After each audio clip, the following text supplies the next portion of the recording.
listening to the HR Mixtape, your podcast with the perfect mix of practical advice, thought-provoking interviews, and stories that just hit different so that work doesn't have to feel, well, like work. Now, your host, Sherry Simpson. Joining me today is Dave Pinkawa, Engineering Manager of Virtualization here at Paylocity. As a father of two and an IT professional with an unconventional degree in political science, he's a self-proclaimed lifelong learner and is always looking to improve not only technical skills, but also social ones. Outside of work, aside from chasing after a toddler and an infant, he is the author of technical blogs, articles, and videos on IT automation. Dave, thanks so much for jumping on the podcast with me today. Thanks. Yeah, good to be here. This is a little bit of a new format for our listeners. So we wanted to interview an employee, an individual contributor per se, to get a different perspective around what's happening in the tech space and our ideas around employee engagement. So Dave, thanks for being willing to do this pretty unique episode with me. Yeah, of course. It's going to be fun. I've listened to a bunch of the podcasts already and happy to kind of switch it up here. I love it. So let's start with maybe you sharing a little bit about your background in tech. Sure. I think I've got a bit of a non-traditional start in tech. I've actually got a political science degree from University of Illinois at Chicago. I worked at the State Department for a little bit as an intern for a season and came back to the Chicagoland area. I've born and raised here, but I went to DC for that period of time and just realized, it was right at the end of that Great Recession. So job market was really tough. And there wasn't much in the way that I could use the political science degree. So I started self-training for IT. I'd always been passionate about technology and tinkering and building computers on my own time. And that next step for me was actually getting formally certified. So I trained for what was the CompTIA A+ and the Network Plus and Microsoft certifications. And it's just been a continual growth over time, over the last 8-9 years now, where that individual drive and interest really jives well with me for a tech career in the long term. I love hearing people's journey about how they just took the initiative and started learning. For those of you that don't know, podcasting is not my training. It's something that I felt we had a need for and taught myself how to do it. And I absolutely love that sort of drive that you have. It's just such a cool story. One of the reasons I wanted to talk to you is because there has been so much turmoil in the tech sector in general. There's been a lot of layoffs. There's been a lot of chatter. What do you see as contributing to that? I think over the last bit of time, especially with COVID, a lot of tech companies were well positioned to be remote first and still grow and drive their business during the entirety of the lockdowns and the pandemic. So during that time, those tech companies continued to grow and others didn't. Maybe they grew too quick, or maybe they have been continually hiring for that a period of time. And it's like, oh, well, we're doing great during the pandemic because of our line of business. But now that, the world is kind of shifting to that post-pandemic, COVID is now just more endemic and something that we all deal with on a day-to-day basis. Maybe their hiring projections don't align with that post-COVID, state that we're in. So that it might be a little bit of just right-sizing the employee population is kind of how I'm viewing it. In part, too, is there's a bit of a inherent follow the leader mentality in tech companies. So if one company thinks that, consumer spending is going to go down because of a potential recession, well, how do we stay profitable? Well, we might need to lower headcount in order to, account for, a particular downturn that might be coming, might not. But I don't see it as anything maybe systemically wrong. I think it's just the nature of the economy and some of the uncertainty about the recession and mostly around that. Do you see AI or the advancements in AI having an impact on the tech sector from a hiring perspective and even a headcount perspective? I think in the long term, you'll see it more as like a force multiplier of some of the employees that you do have. So right now it is still super early stages. Chat GPT 3 came out and took the world by storm. They're now already on a next major revision of Chat GPT 4, refining how that AI works as a language model.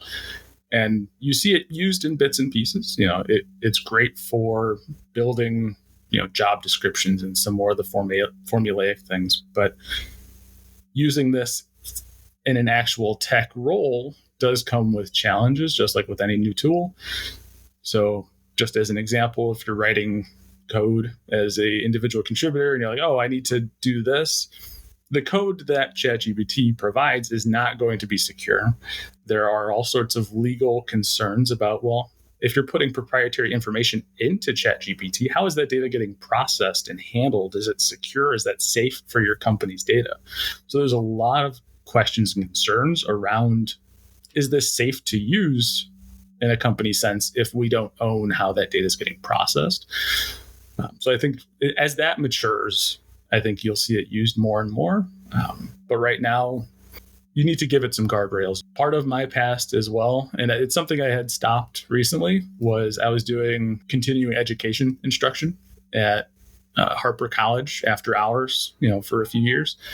And that direct mentorship, asking questions, getting a direct answer from somebody knowledgeable, I can see ChatGPT actually entering that kind of training space very well. Where, I have a question just really quick about how does this work? Or how do I approach this? You can ask ChatGPT and get a direct response within seconds versus needing to take a full formal class around something. Now, that's not to say that there's no benefit with the in-person training. I love that whole dynamic of, an instructor and all the, the peers, essentially. ChatGPT does have its use, I think, as a training tool. It'll be fantastic. Yeah, I couldn't agree more. I think having access to, I feel like it's Google on steroids in a way. It gives you it gets very clear about an answer. So I love that. I'm going to switch gears a little bit, thinking about the tech market and some of these new technologies coming out and everything that we've put on them, both, for those that are in tech companies and how we are seeing how tech companies are handling things. How is this impacting individual tech employees' engagement? What have you seen? At least when it comes to the amount of technology out there, it is, well, I want to say borderline overwhelming, but it can be overwhelming. There's always some new tool to learn, especially being a knowledge worker of any kind. It's like, well, if I don't learn this tool, am I going to fall behind? Am I going to learn this new programming language? Will I fall behind? And some people can approach that with a growth mindset and go, I want to learn the basics of it. And if you take a step back, there is a commonality between all of these different tools, and there's a logic behind all the tools and programming languages that is kind of universal across them. And I think if you work on kind of your own personal aptitude and growth mindset, I think if you make the unknown something approachable to you, then regardless of the technology, you can say, I haven't worked with that, but I will take some time and give me, a day or two. I can at least come to terms with the terminology, the basics of the technology. There's not a need to know a full laundry list of 100 different items and different programming languages if you can kind of learn on the fly and have that aptitude to approach the unknown with some curiosity. So you've been at your organization since 2018.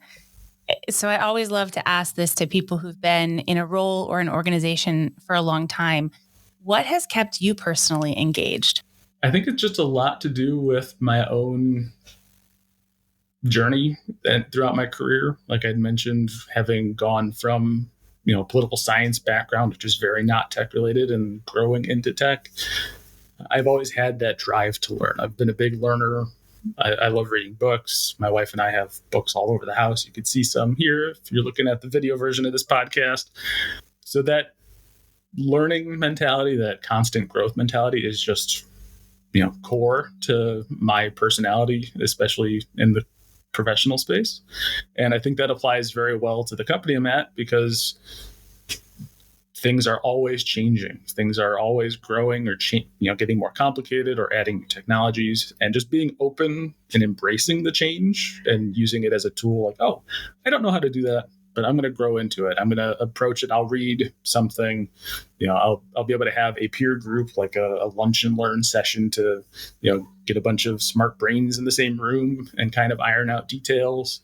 And that really just excites me. That's where my passion lies. Is I love learning new things, and I like the idea that everyone has something to share. If you've learned something, there's always going to be someone that can help learn from you, and no one should be shy about, imparting some of that knowledge. Everyone has something to share. That's so true. There's been so many times in my career where I've had, the internal conversation, like, who am I to be in this room? Who am I to, and I don't want to say necessarily imposter syndrome, but you have those generalities where you ask those questions, like, do I have enough experience?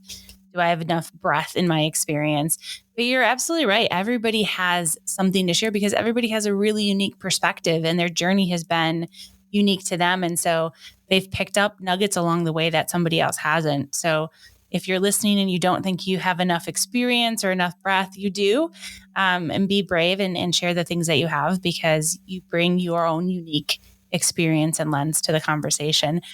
Dave, as you have been in this space for so long and you've seen what's happening in the tech industry and you've gone through the pandemic, things that we have seen around mental health from an HR perspective have been challenging, to say the least. We want to protect our employees. We want to make sure that they're safe and healthy and also productive, right? We have to meet our business goals and all those kinds of things. And when I think about the tech sector specifically, a lot of roles have been remote pre-pandemic. And so they had a leg up on some of the remote life stuff, but a lot changed for everybody else, which definitely affected those in the tech space. How have you navigated protecting your own mental health, as a tech person? Oh, it is. It's always an exercise, that you have to just be mindful of. To know where your strengths lie, you need to know where your stressors are and which kinds of stress you can handle. Burnout is a very real thing across all of tech, and noticing there's signs that you can see. There's all sorts of research that you can read about it. But when you see those personality shifts in, coworkers and things, I find it nice to just ask them, in a casual conversation, how are things going?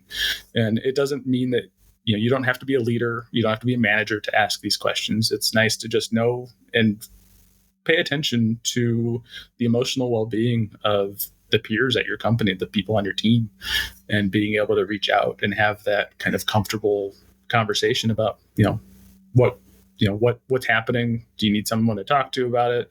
Is there something in, our particular line of work that's stressful that you need, guidance or, a recommendation on some training materials, anything that might help alleviate some of that stress is certainly helpful. And, speaking of the pandemic, when it comes to, HR resources at a company, it's not something that everyone maybe looks at and goes, oh, I need, an employee resource group for X, Y, or Z topic. But knowing that they're there is very comforting. Personally, I have a child that just very recently got diagnosed with autism spectrum disorder level 2. And that has been yet another, mental health concern, because I'm, how can I get the tools and how can I best support their growth from a young age, given that we now know this new information. And my company has been able to provide, these safe spaces for, people that are going through this, non-neurotypical kind of environment or have questions about it. There are safe spaces that HR and the company has provided. So I think a company providing that kind of, I don't want to say safety net, but it's just a place of comfort, a place of acceptance for what could be going on in your life. Even if it's not right now, I knew that place existed, and it's very comforting and helps alleviate some of that, stress when it comes to mental health. What a positive thing to hear for HR professionals for the work that we're doing to create those spaces and the impact it's having on you personally. I really appreciate you being willing to share your personal story there, because I think sometimes we do this work in HR and we don't see the impact or we don't hear those positive things. So I appreciate that. Of course. So I want to switch gears a little bit again. As Dave and I were preparing for this episode, one of the things we talked about that we haven't done on the episode yet is flip the script and have somebody else take over the mic. So we're going to switch roles a little bit here. And Dave, I think you have some questions you prepared to ask me today. I do. First off the bat, what does someone in an HR position look for in an employee that may be looking to transfer from an individual contributor position to more of a leadership position on their team? Oh, I love this question. I don't think we get asked it enough. So, there's a couple of things that I've always looked for in my career when I'm looking at somebody to make that transition from individual contributor to leader, team leader, manager, supervisor, any of those things. The first one is, are they preparing themselves for the role? Are they getting ready? Are they thinking about the skills that they need? Are they, doing the research, reading the books, going to the classes? I think sometimes we think that developing management or leadership skills has to be very formal, and it doesn't. A lot of it comes from, either volunteering or reading or listening to podcasts like this one or other things to prepare yourself for that role. So preparation, I always look for preparation. Second thing is ownership. Are they demonstrating ownership in their own role for mistakes, for taking risk, for ideas? Do they have that sense of ownership where I know that they're going to be able to take ownership of a team and help align it to business objectives? The other thing that sometimes we talk about is getting caught doing the role. So sometimes when you're in an individual contributor role and you start to take on more responsibilities or you ask for more things, as leaders, we look for those that are willing to kind of step in and practice a role, those that are curious to ask the questions of, hey, can I be in the room? Or they're trying to figure things out from how does that work? Or how did you make that decision? Those are all things that kind of fall underneath the get caught doing the role, right? We're starting to see them think in a different way. I will make a note, though, when it comes to that move from individual contributor to leader, I think sometimes we focus on, our high potentials and we go, oh, that person's really, really good at being an individual contributor. Let's promote them. And often they get promoted beyond what they're capable of, right? It's called the Peter Principle. We have to ask people if they want to be promoted. I think sometimes we just assume that there is this ladder approach to them wanting to take the next step. And sometimes that's not true. They just want to get really, really deep in their role and they don't want to manage. They don't want to be in charge of people. And so knowing where leadership looks like for that employee is really important. Yeah, that's some great insights. What could be a successful or not, step into a leadership position if you're prepared and if you're taking or assuming that role for the right reasons. I think that makes sense. I guess next question here then is, what hurdles or gaps are HR and hiring professionals seeing in the tech hiring space? Yeah, so I did phone a friend on this one because I knew you were going to ask me it, and I wanted to make sure that I had some details or some thoughts from some of the higher level tech people in our own organization, and they aligned with what I thought. But there was one really interesting thing. So, despite all the layoffs, hiring tech people right now still remains challenging. Like, you'd think that, the market is now saturated with all these, tech employees with this tech experience. But what has happened now is that there's jobs or talent acquisition professionals are being inundated with applications. So you'll post a role and you'll get 500, 600 applications where there's definitely other industries and other roles that are struggling, right, to even get applicants. This is the opposite side of that problem. So you're getting inundated with all of these applications, but that's not necessarily the cream of the crop that you're getting, right? So when organizations do layoffs, there's all sorts of methodology behind it. Sometimes, though, the most valuable employees aren't the ones getting laid off. So now you have this giant pool of candidates that might not be the talent that you actually want to bring into your organization. And so you have to start having those conversations about, what kind of person do we need? What level do we need? What experience do they need? And what's the influx of applications that we're getting? And then when you think about hiring something very specific, right, it gets even more complicated. So if you need somebody who's specialized in data engineering or cloud architecture, it gets even more complicated. So I would say those are the biggest hurdles when you're thinking about hiring in the tech space, is just weeding through all of that candidate information and making sure that you are picking the right people and that the background that they have align with what you're trying to accomplish for your business. That makes sense from a technical perspective, and just how much you need to sift through to see if it matches the needs of the company. When it comes to maybe some of the more intangible qualities that you might look for, though, do you have a top 3 that you look for outside of absolutely. the tech skill, list that you might find on a resume? Yeah, for sure. So I always look for curiosity, right? Somebody who's just really curious, not only from a technical perspective, right? How does that code work? How does that product work? But curiosity and how the work that they're doing is going to align to business objectives, right? How is what I'm doing as an individual contributor going to help our end user? And I think somebody who gets really curious about that can find a lot of value in the work they do, because sometimes you might get brought into an organization, you might be working on code that just bores you, or the product bores you that you're working on inside of that organization. And so how can you get curious about how that's solving problems? So I look for that. I look for, grit and agility kind of hand in hand, right? How willing are you to be able to pivot? You talked about earlier being in a fast changing organization, right? And a lot of times that lends yourself, and I'll speak personally, even in the HR space, where you're working on a project and it's going really well and you think you're going to get to the finish line, and then leadership decides they no longer want that project or they don't want that work. So you can end up feeling like you're a hamster running in a hamster wheel. But the reality is that you're gaining some very valuable skills and the work you're doing is very important. And so how do you have that grit and agility to be able to say, okay, we are pivoting, but that wasn't a wasted experience. And so what can I learn from that and move on and quickly iterate on what we're doing? So grit and agility. And then the last thing is not being afraid to take risk, willing to make mistakes and learn from them. The most important moments in my career have often been on the tail end of a really bad mistake, and the lessons that I learned from that. I think we all have this list in our head when we think about going back to, moving from an individual contributor to a manager, is the things we're not going to do because we had a bad manager, or the things we are going to do because we had a great manager. And so that comes with being able to make mistakes and learn from them.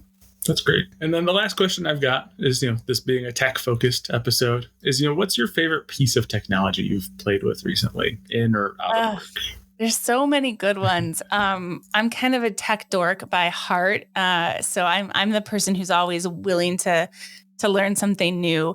It's funny. I actually joked with my husband recently. Our youngest has graduated high school, and he'll be heading to the military in just a couple of days, actually. And I joked that I'm not going to be on the forefront of all the young language anymore because I won't have a teenager in the house. And so I think the same thing about tech. Like, how do I stay current as I get older and make sure that I'm on the forefront of tech? So one of the things that I have really enjoyed using is a tool called Jasper AI. So it's similar to Chat GPT. It's a little bit more robust in what it offers. It's an online tool, but it does things like help you outline blog posts. It has a chat feature in it. It helps you with like social media planning and captions for social media posts. What I've loved about it is it's really helped me be a better marketer for somebody who has a background in HR and business, but doesn't have that social media viral training, right? And it has given me the ability to almost have like a sounding board for my ideas. I'm not the kind of person who's just going to copy and paste from an AI somewhere. I think that you lose your individuality when you do that personally. but it has helped me think about things that maybe I haven't thought of when I'm working through a project or I'm working through a blog post, and it's given me some really great ideas. So Jasper AI is one that I use a lot. So neat. I hadn't heard of that one. Sounds good. I'll have to check it out. Yeah. Awesome. Dave, this was great. I loved flipping the script today, and hopefully our audience got a little bit of insight on what it's like to be a tech employee and some of the things that we think about from the tech perspective in HR. So thanks for taking a few minutes of your day, Dave. Yeah, thank you for having me. I hope you enjoyed today's episode. You can find show notes and links at thehrmixtape.com. Come back often and please subscribe, rate, and review.